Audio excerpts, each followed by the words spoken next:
Hi മക്കളെ, ഞാൻ ഇന്ന് ഉണ്ടാക്കാൻ പോകുന്നത് ഗുലാബ് ജാമാണ്. അതിനായിട്ട് ഞാൻ 2.5 ടേബിൾ സ്പൂൺ മിൽക്ക് പൗഡർ എടുത്തിട്ടുണ്ട്. കണ്ടല്ലോ, 2.5 tablespoon milk powder,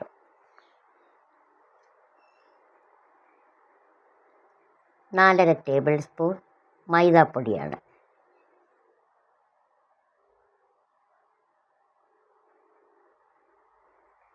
4 tablespoon പഞ്ചസാര. ഇതെല്ലാം കൂടെ ചേർത്താണ് നമ്മൾ ഇന്ന് ഗുലാബ് ജാം ഉണ്ടാക്കാൻ പോകുന്നത്.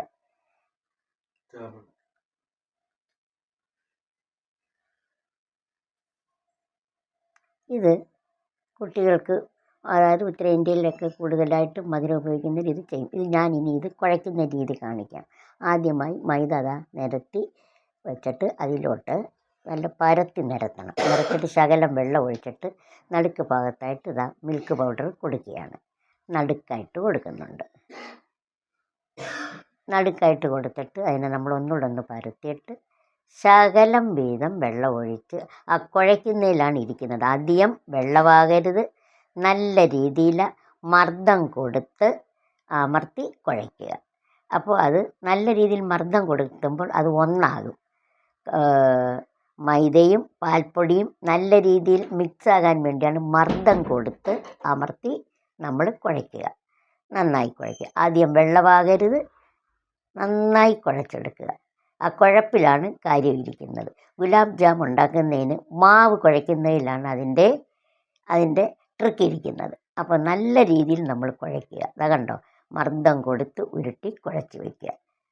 കണ്ടല്ലോ, കാര്യം കുറച്ചേ എടുത്തുള്ളൂ. നമുക്ക് ആദ്യമായിട്ട് ചെയ്തേക്കാം. ഇനി നമ്മൾ 1 മണിക്കൂർ മുതൽ 2 മണിക്കൂർ വരെ റെസ്റ്റ് ചെയ്യാൻ വെക്കണം.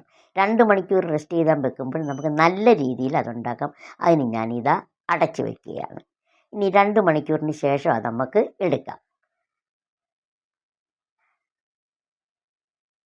അതിന് ഞാൻ റെസ്റ്റ് ചെയ്താൽ വെച്ചതാ അല്പം നെയ്യ് എൻ്റെ കയ്യിൽ തേക്കുകയാണ്. അല്പം നെയ്യ് ഞാൻ എൻ്റെ കയ്യിൽ തേച്ച് കഴിഞ്ഞിട്ട്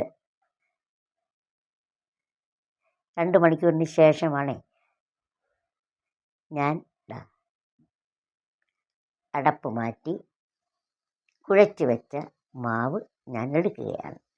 കണ്ടല്ലോ, അതിനെ ഒന്നും കൂടെ നന്നായി ഉരുട്ടുന്നു. മുകളിൽ നിന്ന് താഴോട്ട് ഉരുട്ടുവാണ്.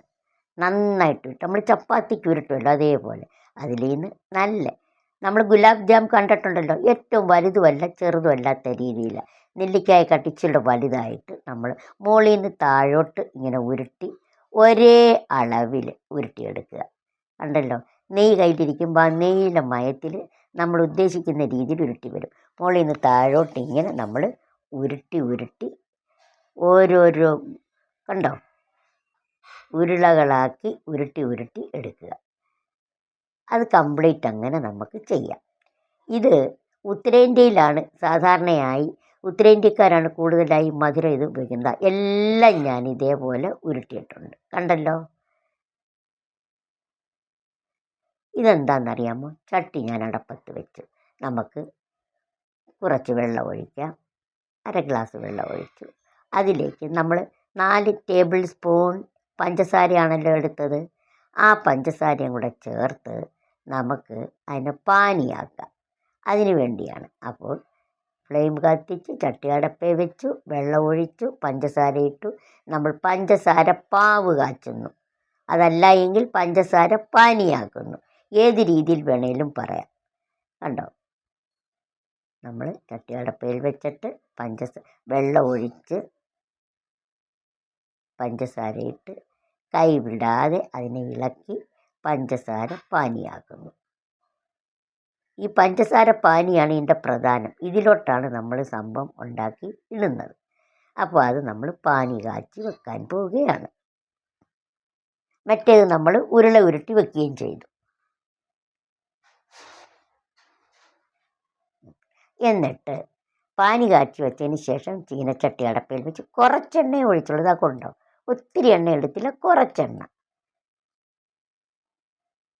എണ്ണ തിളയ്ക്കുമ്പോൾ എണ്ണ ഒന്ന് ചട്ടിയിലൊന്ന് നിരത്തി എണ്ണ ചൂടാകട്ടെ.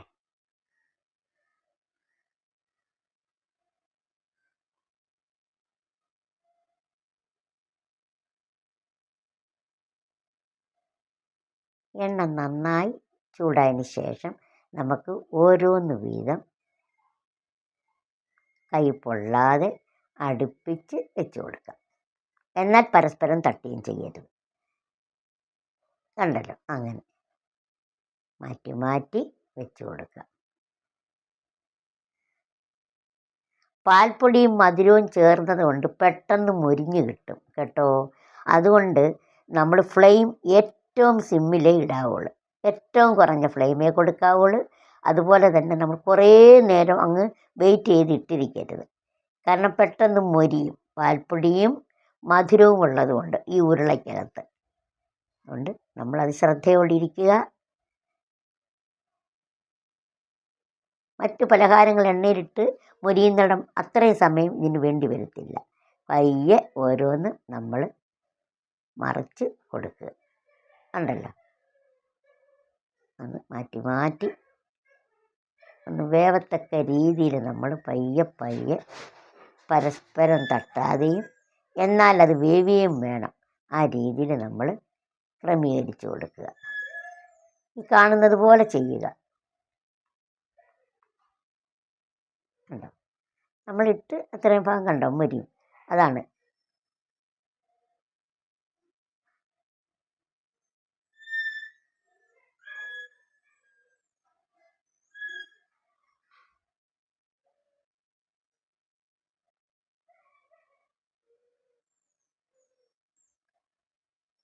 ഇത് ഗുലാബ് ജാം സാധാരണയായി ഉണ്ടാക്കുന്നത് വടക്കേ ഇന്ത്യക്കാരാണെങ്കിലും നമ്മുടെ മ്യാൻമാർ, നേപ്പാൾ, അതുപോലെ തന്നെ മാലി, ഇങ്ങനെ വടക്കോട്ടുള്ള എല്ലാ, പാകിസ്ഥാൻ, ഈ സ്ഥലക്കാരെല്ലാം ഇത് പ്രധാനമായിട്ട് അവരുടെ ഏത് ആഘോഷത്തിനും, അതായത് ദീപാവലി, ഹോളി, നമ്മൾ ഇന്ത്യക്കാരാണെങ്കിൽ ദീപാവലി, ഹോളി ഇങ്ങനെയൊക്കെയുള്ള കാര്യങ്ങൾക്കൊക്കെ ഇത് ഒഴിച്ചുകൂടാത്ത ഒരു മധുരമാണ്. ഇതേപോലെ ഇന്ത്യക്കാർ എവിടെയൊക്കെ ഉണ്ടോ, ഏത് ലോകത്തുണ്ടോ, അവരെല്ലാവരും എവിടെ പോകുന്നിടത്തും ഇത് അവർ ഉണ്ടാക്കാറുണ്ട്. ഇത് നല്ല ഒരു പലഹാരമാണ്. കേരളത്തിൽ നമ്മൾ അധികം ഉണ്ടാക്കുന്നില്ല എങ്കിലും വടക്കേ ഇന്ത്യയിൽ ഇതില്ലാത്ത ഒരു ഉത്സവമോ അല്ലെ ഒരു ആഘോഷമോ അവർക്കില്ല. ഇത് കുട്ടികൾക്ക് കൊടുക്കുന്നതും വീട്ടിൽ നമുക്കധികം ചിലവില്ലല്ലോ. ഇപ്പം ഞാൻ കാണിച്ചല്ലോ, അങ്ങനെ നമുക്ക് ഈ രാസവസ്തുക്കളൊന്നുമില്ലാതെ നമ്മൾ കൈകാര്യം ചെയ്യുന്നതാണ്. ഇതേപോലെ വല്ലപ്പോഴുമൊക്കെ മക്കൾക്ക് ഇങ്ങനെ ഉണ്ടാക്കി കൊടുക്കണം.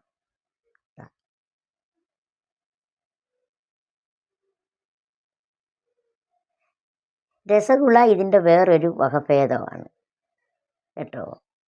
ഗുലാബ് ജാമും രസഗുള എന്ന് പറയുന്നത് രണ്ടും ഒന്നല്ല, ഇതിൻ്റെ ഒരു വകഭേദമാണ്. നമ്മളെ പായസവും അടയും പോലെ, അടപ്രഥമനും പായസവും പോലെ രണ്ടും ഇതേപോലുള്ളതാണെങ്കിലും വ്യത്യാസമുണ്ട്.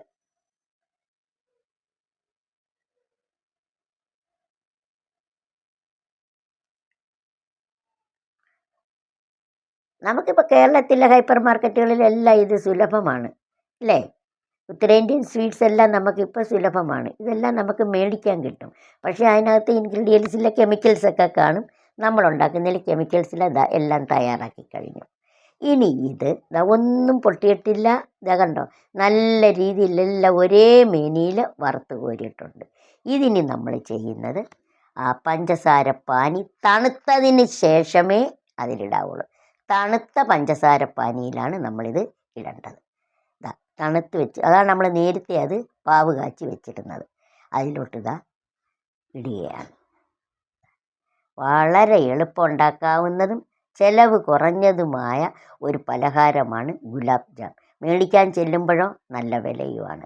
അതുകൊണ്ട് മക്കൾക്ക് വീട്ടുകളിൽ വല്ലപ്പോഴും ഇങ്ങനെ നിങ്ങൾ ചെയ്തു കൊടുക്കണം. കണ്ടല്ലോ, ഇത് ഫ്രഷായിട്ടുള്ള നല്ല ഗുലാബ് ജാം കണ്ടല്ലോ. ഇതേപോലെ മക്കൾക്കും ചെയ്തു കൊടുക്കുക. നമുക്ക് ഇങ്ങനെ ഇച്ചിരി പാവ് എല്ലാത്തിൻ്റെയും പുറത്തോട്ട് കോരി ഒഴിച്ച് കൊടുക്കുക. ഇത് ഇന്ന് വെച്ചിട്ട് നാളെ എടുത്ത് കഴിക്കുമ്പോഴാണ് ഏറ്റവും ടേസ്റ്റ്. ഇന്നിപ്പോൾ നമ്മൾ ഉണ്ടാക്കിയിട്ട് ഇതേപോലെ മാറ്റി വെച്ച് നാളെ ഇതെടുത്താൽ അതിലും ടേസ്റ്റായിരിക്കും. ഇന്നിപ്പോൾ ടേസ്റ്റ് തന്നെ, എങ്കിലും ആ മധുരമൊക്കെ ഇത് അതായത് ആ പലഹാരം പിടിച്ചെടുത്ത് കഴിയുമ്പോൾ നല്ല ടേസ്റ്റായിരിക്കും. നമുക്ക് ഒന്ന് ടേസ്റ്റ് ചെയ്ത് നോക്കാം. ദാണ്ടെ ഞാനിത് ടേസ്റ്റ് ചെയ്യാൻ പോവുകയാണ്. ഉണ്ടല്ലോ,